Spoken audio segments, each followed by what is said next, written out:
प्रत्येकाने जे जे बोलतोय ते ऐकून घ्यायचंय, कारण का जी जी माहिती तुमच्यापर्यंत येणार ती माहिती आल्यानंतर जिहाद्यांची झोप उडाली पाहिजे, म्हणून यासाठी तुम्ही गप्प बसून ऐकणं फार गरजेचं आहे. मंचावर ज्याने आत्ताच आपल्याला मार्गदर्शन केलं आणि ते पुढे गेले ते सन्मान्य जगद्गुरू महाराज तेलंगणावरून जो दिवस रात्र त्या दोन्ही ओवेसांच्या बांबू घालतो, आता त्याला मराठी कळलं का माहित नाही. हो राजाजी, मैंने बोला आपका नाम लेते टाइम बोला है कि जो ओवैसी के भाइयों को दिन रात बांबू डालता है, तो माझा तेलंगणावरून आलेला हिंदू भाऊ आमदार टी राजा सिंग इथे उपस्थित असलेले सन्माननीय आमचे महाराज, उपस्थित असलेले सर्वच माझे हिंदू बंधू भगिनी आणि माझे सर्व तरुण मित्र, आज आपला पत्रकार दिवस आहे आणि मला पत्रकार नेहमी विचारतात की नितेशजी, आपला भारत देश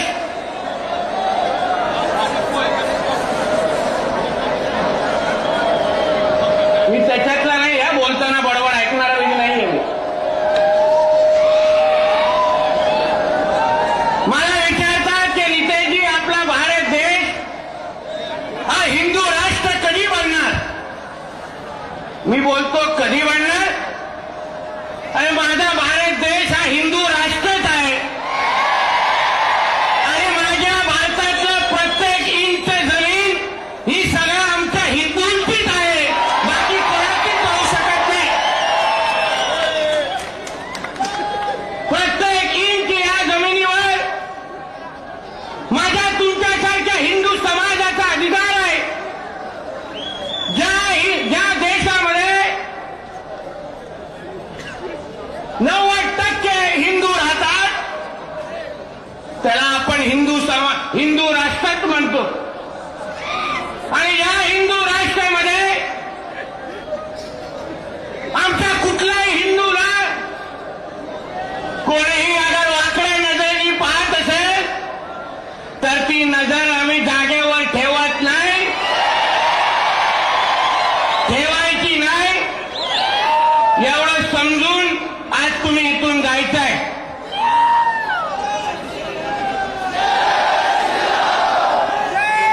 आज तुम्ही विचार करा, एवढे जेव्हा हिंदू जमले, आपल्याला उभं राहण्यासाठी रस्ता कमी पडतोय. देशभरातले हिंदू अगर एकत्र येऊन अगर रस्त्यावर आले तर या दाढी कुरवण्यावाल्यांना तुम्ही कधी पक्ष देणार? ते काय मस्ती करतात आमच्यावर. आता मी तिथून चालत येत होतो, माझा एक पत्रकार मित्र येऊन बोलतो, मग आता पेटले की नाही मागे. माझा एक पत्रकार मित्र मला बोलतो की नितेशजी, काहीतरी मागे झालंय हो, चालता चालता जरा बाईक देता का?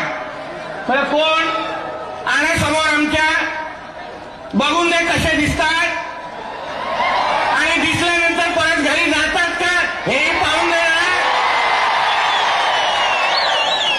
आज गेलो व बोर्डच्या जमिनीवर आमच्या हिंदू बांधवांवर जो होणारा जो अन्याय आहे त्याला पाहण्यासाठी मी आपल्या इकडे एका भागामध्ये गेलेलो आणि बाहेर निघताना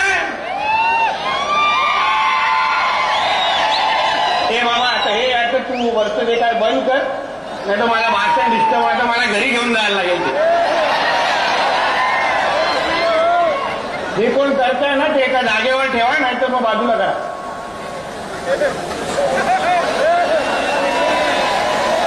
काय करायचंय? बंद करायचं. ड्रोन ना अजून काय? ठीक आहे. आणि बाहेर निघताना त्या नगरवरून असे 10-20 ते झाले जिहादी उभे होते. त्यांना मी सोलापूर मधल्या सगळ्या या जिहाद्यांना सांगेन, या हिरव्या सापांना सांगेन, आमच्या नादी लागू नका. त्याच्यातले नाही आहोत आम्ही. तुम्ही आमच्या कुठल्याही हिंदू समाजाच्या कोणाकडे यापुढे कुठलाही अन्याय कराल तर आजचं फक्त दोघं सभेच्या निमित्ताने आलेलं आहे. उद्या न सांगता सोलापूरमध्ये येऊ आणि मग घेऊन जाऊ आपल्या बरोबर कुठेतरी. कोण आम्हाला काही करू शकत नाही, काही करू शकत नाही. कारण का हे हिंदू राष्ट्र आहे. इकडच्या जमिनीवर आमचा अधिकार आहे. कसला तो वक्फ बोर्डचा कायदा? कोण मानतो तो कायदा? ऐकून घ्या रे, काय झालंय? आवाज येत नाही, इथून पण आवाज येत नाही.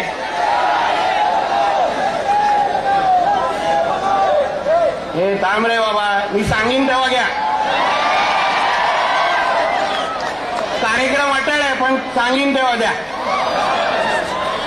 वक्फ बोर्डचा कायदा म्हणजे काय समजून घ्या तुम्ही. तुम्हाला जे उठसूट सांगितलं जातं कि ये हमारी जमीन है, हमारे जमीन पे आप लोग आके रह रहे हो, याबद्दल तुम्ही समजून घ्या, शिकून घ्या. हा कायदा 1995चा आहे. हा वक्फ बोर्डचा कायदा हा फक्त आपल्या देशामध्ये आहे, फक्त आपल्या देशामध्ये. असा कायदा ना कोणा हिंदूंसाठी आहे, ना कुठल्या शीख समाजासाठी आहे, ना कुठल्या ख्रिश्चन समाजासाठी आहे. अहो ते सोडा. अशा वक्फ बोर्डचा कायदा जे देश इस्लाम राष्ट्र म्हणून आम्ही ज्यांना ओळखतो, हा असा वक्फ बोर्डचा कायदा त्या पाकिस्तान किंवा इजिप्त या देशांमध्ये पण नाही आहे. म्हणजे ह्यांच्या इस्लाम मानणाऱ्या राष्ट्रामध्ये हे वक्फ बोर्डचा कायदा आणत नाही. पण ज्या देशामध्ये 90% हिंदू राहतात त्या देशामध्ये अशा पद्धतीचा कायदा आणायचा आणि हिंदूंना तिची लोकसंख्या कमी कशी करायची, त्यासाठी हे मोठं षडयंत्र आहे. तुम्ही सगळेजण समजून घ्या. अरे काय चाललंय मागे? अरे स्पीकरचं काहीतरी करायला पाहिजे बाबा. थांब रे बाबा, थांब. कळले, इथे बत्ती वाजली, इथे दिसतेय तुझी. मागच्या स्पीकरचं बघा काय झालंय.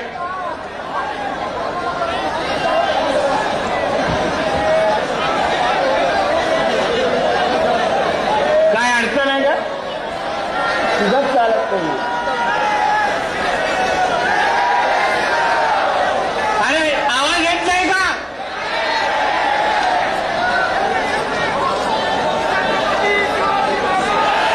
तुमच्यातलं कोणतरी त्या वायरवर उभा तर नाही?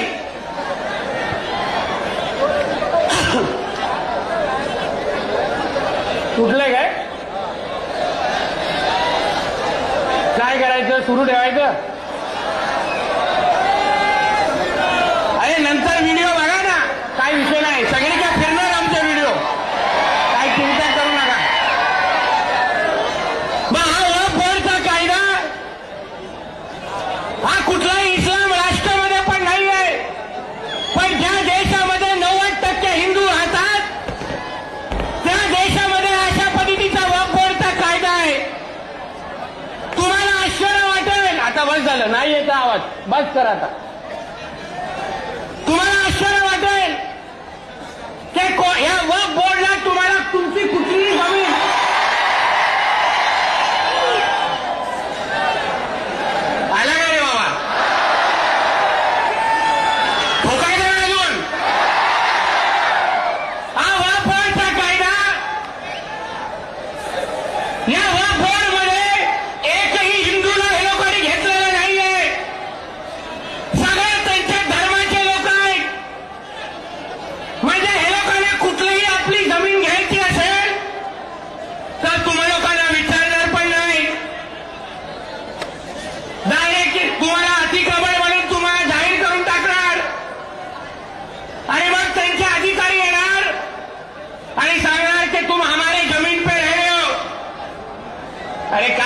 पैसे कुठे घालताय ती? म्हणजे कुठे वायर कुठे जोडताय? प्रश्न विचारणं पण अवघड झालं. म्हणजे हा कायदा जसा आमच्या महाराजांनी पण उल्लेख केला की आपल्या देशामध्ये, भारत देशामध्ये समजून घ्या शांत पद्धतीने, तुम्हाला जो कायदा रद्द करून हवाय, अहो तो कायदा नेमकं काय ते तरी समजून घ्या. नाहीतर आम्ही बोलतोय उडी मारा म्हणून उडी मारू नका. आपल्यामध्ये आणि त्यांच्यामध्ये फरक आहे. आपल्या देशामध्ये जेवढी जमीन रेल्वे खात्याची नाहीये, जेवढी जमीन डिफेन्सची नाहीये, तेवढी जमीन या वक्फ बोर्डनी आपल्या देशामध्ये घेऊन ठेवली आहे. म्हणजे आपल्या भारत देशामध्ये, तुमच्या आणि आमच्या हिंदू राष्ट्रामध्ये सर्वात जास्त जमीन कोणाची, तिसऱ्या क्रमांकाची जमीन कोणाची असेल तर ती वक्फ बोर्डची आहे. आणि हे जमीन घेताना तुम्हाला विचारणार नाही आणि तुमची बळकावताना तुम्हाला विचारणार नाही. म्हणून या विरुद्ध तुम्ही सगळेजण फक्त एक लक्षात घ्या, जिथे जिथे तुमची जमीन वक्फ बोर्ड म्हणून त्याला मागायला येतील किंवा घ्यायला येतील, आणि हिंदू समाज म्हणून तुम्ही तेव्हा त्याला आवाज उचललात, त्यांच्या विरुद्ध उभा राहिलात, तर मी तुम्हाला विश्वास देतो, महाराष्ट्र सरकार आणि केंद्र सरकार हे पूर्ण पद्धतीने तुमच्या मागे उभं आहे. तुम्हाला काही होणार नाही, काही होणार नाही. आपल्या देशामध्ये आणि राज्यामध्ये हिंदुत्व विचारचं सरकार आहे. आपल्या राज्याचे मुख्यमंत्री हे कडवट हिंदुत्ववादी आहेत. बाळासाहेब ठाकरे साहेबांच्या तालमीमध्ये तयार झालेल्या शिवसेना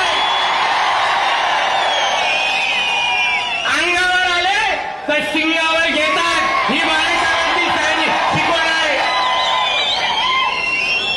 आपले उपमुख्यमंत्री आदरणीय देवेंद्र फडणवीस साहेब हे गृहमंत्री आहेत आणि एक कडवट हिंदुत्ववादी आहेत, एक लक्षात ठेवा. आज सकाळी पावनगडला कसा कार्यक्रम झाला बघितला ना? हे लोकांची झोप उडे पडेल, उघडे पडेल, साफ करून टाकला मदरसा तिकडून. फक्त तुमची साथ हवी आहे. तुम्ही जागृत राहायला पाहिजे. तुम्हाला पेटवण्यासाठी, तुम्हाला जागवण्यासाठी, तुम्हाला उठ म्हणून बोलण्यासाठी नेहमी या राजा सिंगजींना आणि नितेश राणेला यायची गरज वाचली नाही पाहिजे. हिंदू समाज म्हणून तुम्ही ज्या दिवशी जागृत व्हाल, हिंदू समाज म्हणून तुम्ही ज्या दिवशी उभे राहाल, मी तुम्हाला विश्वास देतो, कुठलाही पोलीस तुमच्याकडे वाकड्या नजरेने पाहू शकणार नाही. बसले देवेंद्र फडणवीस साहेब तिकडे,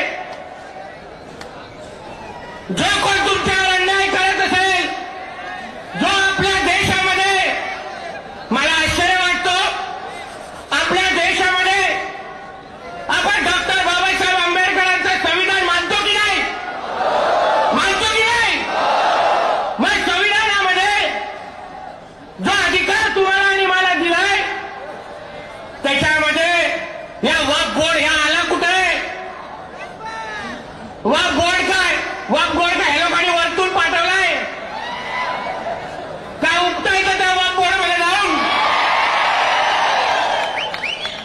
हे लोक आपल्या देशामध्ये, बांधवांनो लक्षात घ्या, आपल्या देशामध्ये सिरिया आणि पाकिस्तान सारखा शरिया कायदा लागू करू पाहताय. तुम्ही जागृत राहा बांधवांनो. बघा त्या ठाण्यामध्ये काय झालं, तुम्ही सगळ्यांनी वाचली असेल ती बातमी.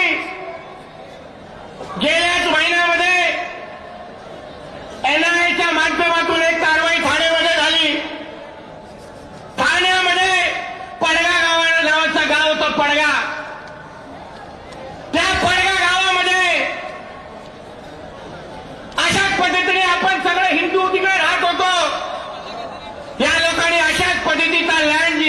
आणि लव जिहाद करून त्या गावातल्या आणि आजूबाजूच्या 5 गावांचा हिंदू समाजाला तिथून पळून लावलं, त्यांची घरं सोडायला लावली. त्या गावामध्ये 100% जिहादी राहायला लागले आणि मग त्यांनी त्या पडगा गावाचं नाव बदलून अल शाम ठेवून दिलं. अल शाम म्हणजे गावाचं नावच बदलून टाकलं.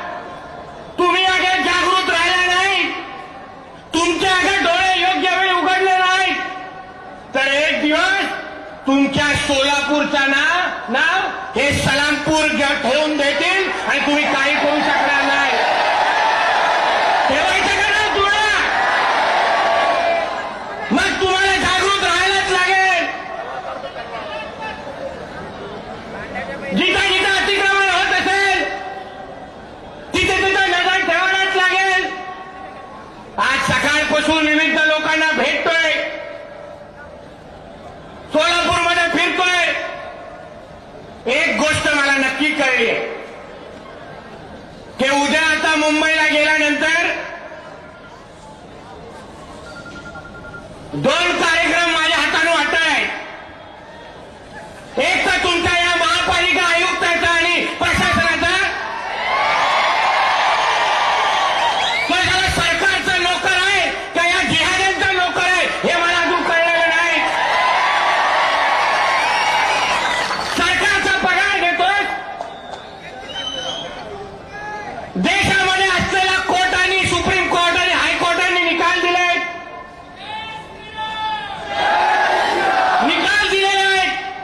की ही आज असलेली वंचित अनधिकृत आहे हे काढून टाका असे ऑर्डर आलेले आहेत.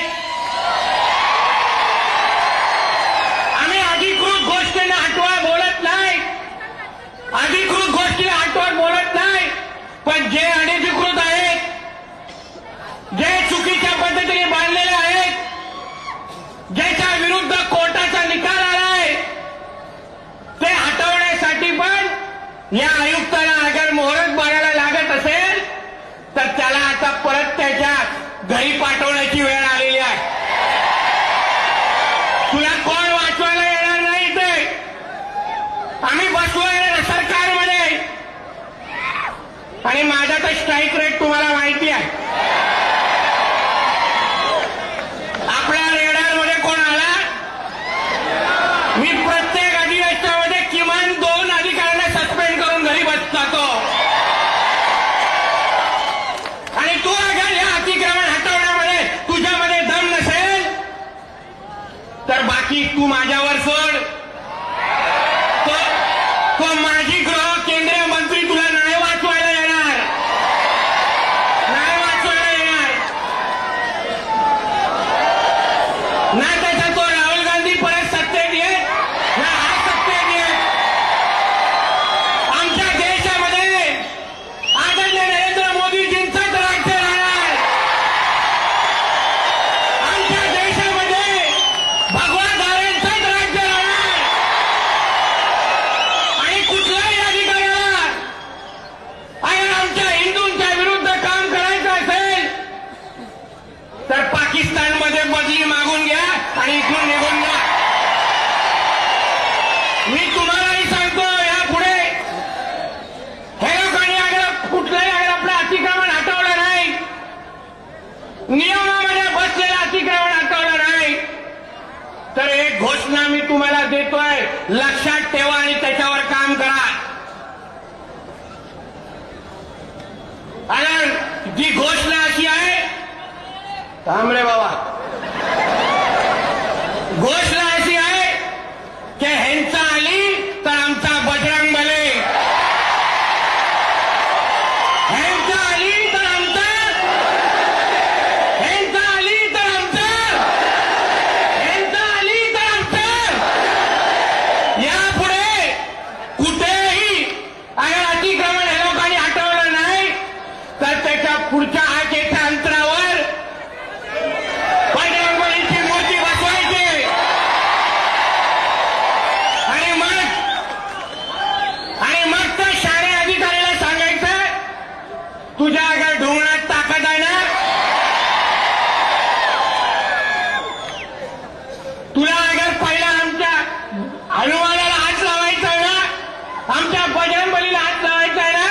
तर पहिले ती असलेले ते अतिक्रमण मस्जिद तोड आणि मग आमच्या देवाकडे वाद. सोलापूर तुम्ही करणार की नाही? त्यांचा अली आणि आमचा कोण? त्यांचा अली आणि आमचा कोण? यापुढे ऐकायचं नाही. आम्ही काय वेगळं मानत नाही. जे कायद्यामध्ये लिहिलेलं आहे ते कायद्याचं पालन व्हावं एवढीच आमच्या लोकांची इच्छा आहे. आम्ही अधिकृत कुठलीच गोष्ट मागत नाही. पण तुम्हाला अगर आमच्या देशामध्ये डॉक्टर बाबासाहेब आंबेडकरांचा कायदा मानायचा नसेल तर आम्ही तुम्हाला मानणार नाही. आम्हाला हे वक्फ बोर्ड मान्य नाही. काय करायचं तर करा, मग होऊन जाऊन दे एकदाच. काय वाटायचं आमचा देश आहे.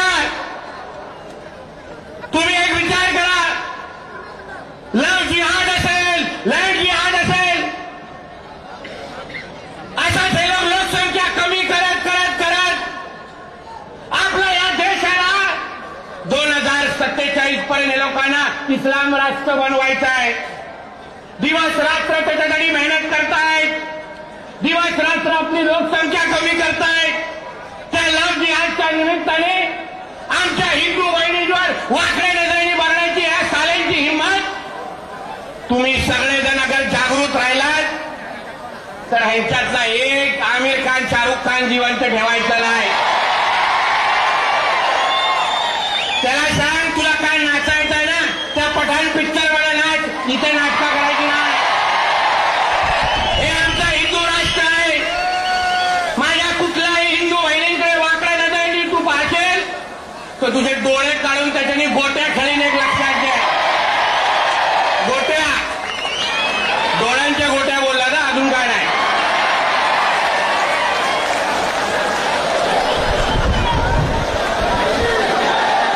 म्हणून बांधवांनो, एक लक्षात घ्या तुम्ही, आज जे जे काही चाललंय ना त्याला आजूबाजू बघा. कुठल्या पद्धतीने आपल्याला कमी करण्याचं षडयंत्र आहे. कसा आपल्या प्रभू रामश्रीवर तो साला कोण रे, तो साला मुंबईचा जितोय ते काय स्टेटमेंट देऊन एवढं संरक्षण घेऊन फिरतो रे बाबा. एवढं तुला हिंमत आहे ना विचारण्याची का राम काय खातो? सोड ना तुझं संरक्षण. मग कोण कोणाची मग हड्डी चावतो मग बाय. तो आहे आणि तो आहे ना, तो हिरवा आबू आदमी वळवळतो झाला. तुझी काय लायकी दाखवली माहितीये का विधानसभेमध्ये? या लोकांना मी तुम्हाला बोलतो, आपलं दुर्दैव आहे. खरंच आपलं दुर्दैव आहे. कधीही कुठल्याही या जितोदीनला मी सांगेन, तुझ्यामध्ये हिंमत आहे ना खरी? तुला मोठं भाषण द्यायचंय आणि मोठं व्याख्यान सांगायचंय तर सांग ना जरा. तू प्रभू राम बद्दल बोलतात ना, हे खाल्लं ते घालतात, तुझ्या ढुंगण्यामध्ये खरंच अगर हिंमत असेल तर सांग कुराणमध्ये असं लिहिलंय. हा हिंमत तुझ्यामध्ये? जे काय प्रयोग करायचे ते आमच्या हिंदू देवी देवतांवर करताय. जे काय वक्तव्य द्यायचे ते आमच्या हिंदू देवी देवतांवर द्यायचे आणि मोठा नंतर सांगायचं का नाही माझ्याकडे पुरावे आहेत. आम्ही नाही मागितले बाबा तुझ्या आई वडिलांकडे पुरावे. तू अगर आमच्या देवी देवतांकडे ते पुरावे देत असतील ना, मग आम्हाला पण वेगळे पुरावे मागायला लागतील. पण तुम्ही या गोष्टी लक्षात ठेवा, आजूबाजूला काय चाललंय. तुम्ही अगर जागृत राहिला नाही, तो एका बाजूला सनातन धर्माला आव्हान देण्याचं काम चाललंय. आपण अगर जागृत म्हणून अगर हिंदू म्हणून राहिलो नाही तर हे लोक आपल्या धर्माला आव्हान देण्यासाठी तयार होत आहेत. 2024 हा वर्ष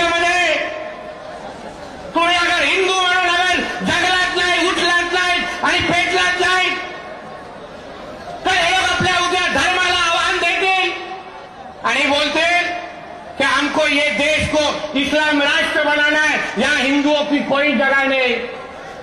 म्हणून या सगळ्या गोष्टी तुम्ही आवर्जून लक्षात ठेवा. यापुढे वक्फ बोर्ड सारखा फालतू कायदा आपल्याला आपल्या देशामध्ये बरखास्त करायचा आहे. अशा पद्धतीची मागणी लावून धरायची आपल्याला.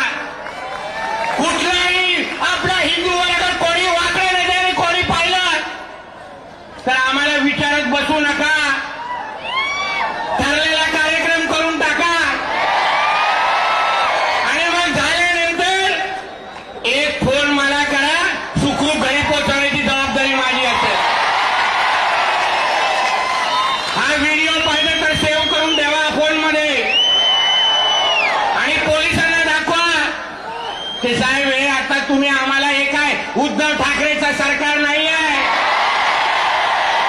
हे त्या बेबी पेंगुइनचं सरकार नाही आहे. हे त्या दाढी कुरवणाऱ्यांचं सरकार नाही आहे. इथे अगर तुम्ही आमच्या हिंदूंना वाकड्या नजरेने बघाल तर कोणीही इथे स्वस्थ बसणार नाही असा इशारा माझ्यातर्फे देऊन टाका. चला तुम्हाला पूर्ण सूट आहे. म्हणून जाता जाता आता अर्धी मॅच आपण जिंकले, दुसरा मॅच आपण ह्याला देऊन टाकू. बरोबर आहे. आणि आपला भाऊ असा आहे की प्रत्येक बॉलवर सिक्सर मारतो. म्हणून यापुढे जे बोललोय ते लक्षात ठेवा. राहणार की नाही तुमचं आली आणि आमचं त्या पद्धतीने पुढे चालायचं. जिथे जिथे अन्याय होत असायचं तिथे पेटायचं. एवढं निश्चय करा. घरी जावा आणि अभिमानाने आणि गर्वाने